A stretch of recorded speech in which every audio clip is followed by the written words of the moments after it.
Hello everyone, आप सभी लोगों का फिर से स्वागत है। और आज हम यहाँ फिर से मौजूद हैं आपके साथ एक नई टॉपिक तो नहीं कह सकते हैं, पर जो अभी हम लोगों ने पीछे कुछ क्वेश्चंस को डिस्कस किया था स्टार एंड डेल्टा कनेक्शंस के, और पीछे हम लोगों ने स्टार एंड डेल्टा के बारे में पूरा पूरा पढ़ा अभी कि क्या होता है। तो आज हम लोग उसके कुछ क्वेश्चन स्टार्ट करने वाले हैं। तो ये रहा हमारे पास हमारा सबसे पहला क्वेश्चन। तो इधर क्वेश्चन क्या कह रहे हैं पहले वो पढ़ लेते हैं। One line voltage of a balanced Y connected source. अच्छा, तो हम लोगों के पास एक वाई कनेक्टेड सोर्स है गिवन है, और वाई आर बी गिवन है, वो है 240 at an angle of -20 degree.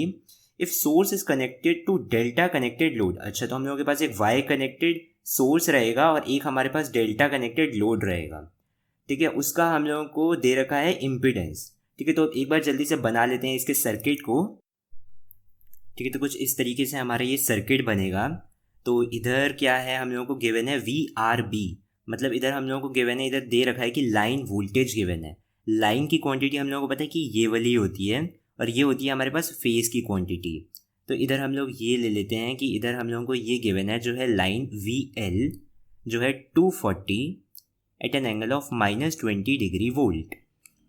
ठीक है, और इधर हम लोगों को डेल्टा कनेक्टेड लोड है, इधर हम लोगों ने डेल्टा कनेक्टेड लोड लिया है, और उसमें हम लोगों को गिवन है कि हम लोगों को लोड का इम्पिडेंस गिवन है, वो है 20 at an angle of 40 degree ohms. ठीक है, तो अब इधर ये हम लोगों को पता है, ये हम लोगों को पता है कि ये होता है हमारे पास आर, ये होता है बी, और ये होता है वाई, जब हम लोग ले रहे हैं वो नेगेटिव फेज सीक्वेंस के लिए। तो ये आर बी वाई ये यूनिवर्सल होता है जो हम लोगों ने पहले डिस्कस कर रखा है। तो इन क्वेश्चंस में सबसे पहली चीज़ जो हम लोगों को गिवन होती है वो होती है, मतलब हम लोगों को क्या करना होता है, इधर स्टार की चीज़ों को अलग लिखेंगे और डेल्टा की जो गिवन चीज़ें हैं उनको लिखेंगे हम लोग अलग। तो स्टार के लिए हम लोगों को गिवन है सिर्फ और सिर्फ वी एल। वी एल है 240 at an angle of -20 degree volt. ठीक है, और डेल्टा के केस में हम लोगों को जेड पी एच गिवन है। जेड एल तो हम लोगों के पास होता ही नहीं है, तो इधर जेड पी एच गिवन है, वो है 20 at an angle of 40 degree volt ohm sorry. ठीक है, तो ये आ गया स्टार के लिए वी एल। अब डेल्टा के लिए हम लोगों को एक रिलेशन पता है, वो है V L is equals to V P H. तो जो लाइन की वोल्टेज होती है वही फेज की वोल्टेज हो जाती है। तो इधर V L is equals to V P H होता है हम लोग को डेल्टा के लिए। तो इधर से वी पी एच की वैल्यू आ जाएगी हमारे पास क्या, 240 at an angle of -20 degree volt. ठीक है, तो अब हम लोगों के पास इधर वी पी एच है, जेड पी एच है, तो हम लोग आई पी एच निकाल सकते हैं इस फॉर्मूले से, जो होता है V P H is equals to I P H into Z P H. ठीक है, तो अब इधर से हम लोग आई पी एच निकाल देते हैं, जो हो जाएगा वी पी एच है हम लोगों के पास 240 at an angle of -20 degree divided by, इधर है हमारे पास नीचे हो जाएगा 20 at an angle of 40 degree. तो आई पी एच हो जाएगा इधर 12 एट एन एंगल ऑफ -20 -40, मतलब -60 डिग्री एम्पियर्स। ठीक है, तो इधर आ गया हम लोग का फेज करंट जो हम लोग को निकालना था। तो पहली चीज़ तो आ गया हम लोग के पास आई पी एच। अब हम लोग निकाल लेते हैं आई एल को। आई एल हम लोगों को पता है कि डेल्टा के केस में होता है √3 आई पी एच, कुछ ये हम लोग के पास रिलेशन होता है ना। पर इधर जब हम लोग एंगल के साथ ले रहे हो तो वो होता है -30 डिग्री करंट के साथ, और वोल्टेज में होता है +30 डिग्री। ठीक है, तो इसमें कंफ्यूज मत होना, तो जितना कम कंफ्यूजन हो उतना सही है। तो इधर से हम लोग आई एल, इधर जो एल निकाल रहे हैं वो ए के लिए आएगा। ठीक है, तो इधर आई एल ए हो जाएगा √3 इंटू आई पी एच। आई पी एच था हमारे पास 12 इंटू इधर -60 -30, मतलब -90 डिग्री हो जाएगा। तो इधर से आई एल ए की वैल्यू आ जाएगी हमारे पास 20.78 at an angle of -90 degrees. ठीक है, तो कुछ ये आएगी हमारे पास आई एल ए की। आई एल बी की अभी हम लोगों को फिर निकालनी पड़ेगी। ये इधर आई एल ए आया जो एक लाइन करंट में फ्लो कर रहा है। ठीक है, फिर अब इधर से हम लोग आई एल बी की वैल्यू निकाल सकते हैं। आई एल बी हो जाएगा, मैग्नीट्यूड सेम रहेगा हर एक का, बस 120 डिग्री के फेज एंगल से शिफ्ट हो जाएगा, और कुछ नहीं होता है इसके अंदर। जो कॉइल्स में हम लोग लेते थे, जनरेशन ऑफ कॉइल्स में जो हम लोगों ने देखा था, तो -90 -120 मतलब -210 डिग्री एम्पियर्स। एम्पियर्स इधर भी एम्पियर्स है, ठीक है, तो अब बी के लिए आ गया, अब हम लोग निकाल लेते हैं आई एल सी के लिए, मतलब सी में जो फ्लो कर रहा होगा करंट वो क्या होगा। फिर से magnitude same 20.78 at an angle of -210 के साथ -120 डिग्री और मतलब -330 डिग्री एम्पियर्स। ठीक है, तो ये आ गया हमारे पास लाइन करंट और इधर ये आ गया फेज करंट। अगर हम लोग चाहें तो फेज करंट ए बी और सी में से भी निकाल सकते हैं, बस वही -120 डिग्री का फेज शिफ्ट होता रहेगा। ठीक है, तो कुछ इस तरीके से हम लोग करते हैं। जब हम लोगों को वाई में गिवन हो, एक हम लोगों को गिवन हो कनेक्टेड सोर्स और डेल्टा में हो हम लोगों के पास गिवन हो लोड। ठीक है, तो अब आगे हम लोग देखते हैं डेल्टा डेल्टा कनेक्शन के ऊपर। तो अब डेल्टा डेल्टा के ऊपर चलते हैं नेक्स्ट क्वेश्चन पे। ठीक है, तो ये रहा हमारे पास हमारा दूसरा क्वेश्चन। तो इसके अंदर क्या है हम लोगों के पास, अब बैलेंस डेल्टा कनेक्टेड लोड। तो इधर हम लोगों को एक डेल्टा कनेक्टेड लोड गिवन है हैविंग इम्पिडेंस ऑफ, अच्छा ये लोड है, इसका इम्पिडेंस गिवन है हम लोगों को 20 - j5 ओम्स। ठीक है, तो ये हम लोगों को डेल्टा कनेक्टेड लोड है और इधर is connected to a delta connected generator. ये जनरेटर गिवन है जहाँ पे हम लोगों को ए बी का वोल्टेज गिवन है 330। तो इधर इसको ले लेते हैं 330 at an angle of 0 degree volt. अगर ये प्लस और ये माइनस ले रहे हैं ये हम लोगों ने कन्वेंशन लिया। Calculate phase and line current through load. अच्छा, हम लोगों को इसके थ्रू लाइन करेंट और फेज करेंट निकालना है। तो अब देखते हैं। तो सबसे पहला स्टेप वही डेल्टा, इधर दोनों डेल्टा हैं तो इधर डेल्टा 1 ले लेते हैं और दूसरा ले लेते हैं डेल्टा 2। ठीक है, इसको मैंने ले लिया डेल्टा 1, इसको ले लिया मैंने डेल्टा 2। अब इधर देखा जाए तो हम लोग को वी पी एच की वैल्यू गिवन है, ये फेज है ना, तो इधर हम लोग को डेल्टा 1 में वी पी एच गिवन है और वी पी एच है 330 at an angle of 0 degree volt. ठीक है, और डेल्टा के केस में हम लोग को ये भी पता है कि ये रिलेशन होता है कि V L is equals to V P H होता है ना। तो इधर से ये लाइन वोल्टेज जो हो जाएगी इसकी, वो हो जाएगी सेम जितनी वी पी एच है, जो है 330 at an angle of 0 degree volt. ठीक है, तो ये आ गया हमारे पास डेल्टा 1 के लिए। तो डेल्टा 1 से हम लोगों के पास लाइन वोल्टेज आ गई और डेल्टा 2 के लिए अब हम लोग V L is equals to V P H को इक्वेट करके इसकी वी पी एच की वैल्यू निकाल सकते हैं, जो हो जाएगी सेम। तो इधर से V L is equals to V P H होता है दूसरे डेल्टा के लिए भी। तो इधर से वी पी एच तो सेम आएगा, वो होगा 330 at an angle of 0 degree volt. ठीक है, और अब इधर हम लोगों को जेड पी एच भी गिवन है। तो इधर जेड पी एच हो जाएगा 20 - j5 ओम्स। ठीक है, तो ये हम लोगों को क्या है, रेक्टेंगुलर फॉर्म में गिवन है जेड की वैल्यू। तो अब एक बार इसको ना ज़रा पोलर फॉर्म में कन्वर्ट कर लेते हैं। Polar form magnitude of Z और फिर उसका एंगल लिखना है। तो इधर इसकी वैल्यू हो जाएगी कुछ 20.61 at an angle of -14.03 degree ohms. ठीक है, तो ये आ गए हम लोगों के पास जेड पी एच की वैल्यू।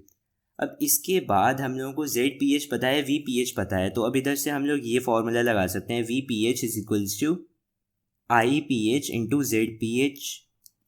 तो इधर से हम लोग निकाल सकते हैं आई पी एच की वैल्यू। आई पी एच हो जाएगा क्या, 330 at an angle of 0 degree, इधर डिग्री नहीं इधर डिग्री है, divided by I P H है इधर हम लोगों के पास 20.61 एट एन एंगल ऑफ -14.03, जो इधर से आ जाएगी हमारे पास value 16.011 at an angle of 14.03 degree amperes. ठीक है, तो अब इधर से हम लोगों के पास आ गई आई पी एच की वैल्यू। अब आई पी एच गिवन है, आ गई हम लोगों के पास वैल्यू। तो अब इधर से हम लोग फेज करेंट तो निकल गया, अब हम लोग को निकालना है लाइन करेंट।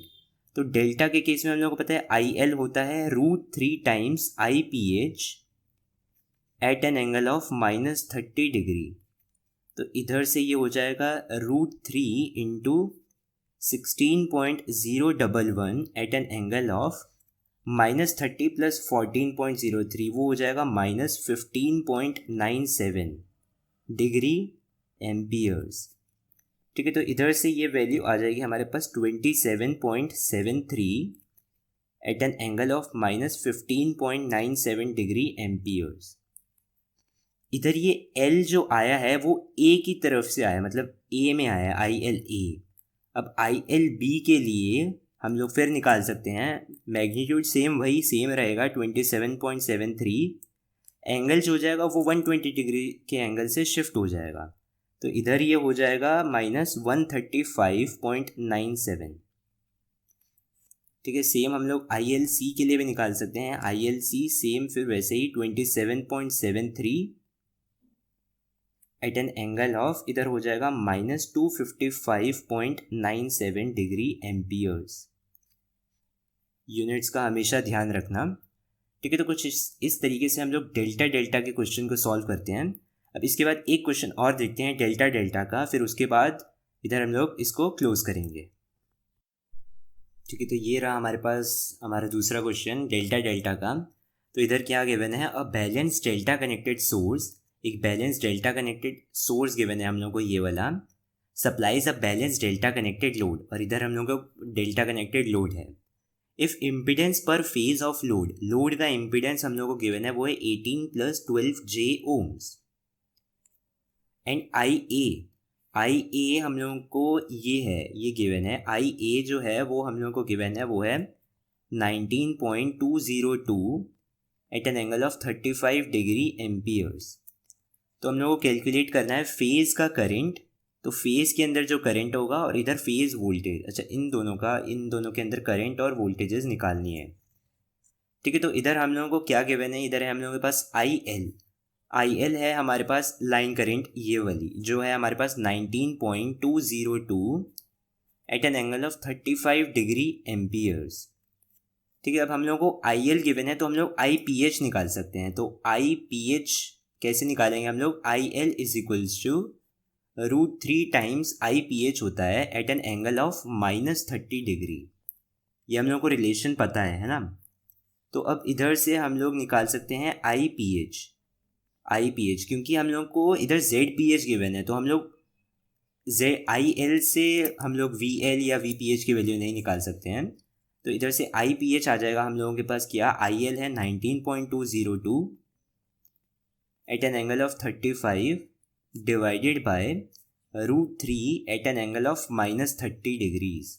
तो इधर से IPH की वैल्यू आ जाएगी हमारे पास 11.08 at an angle of 65 degrees ampere.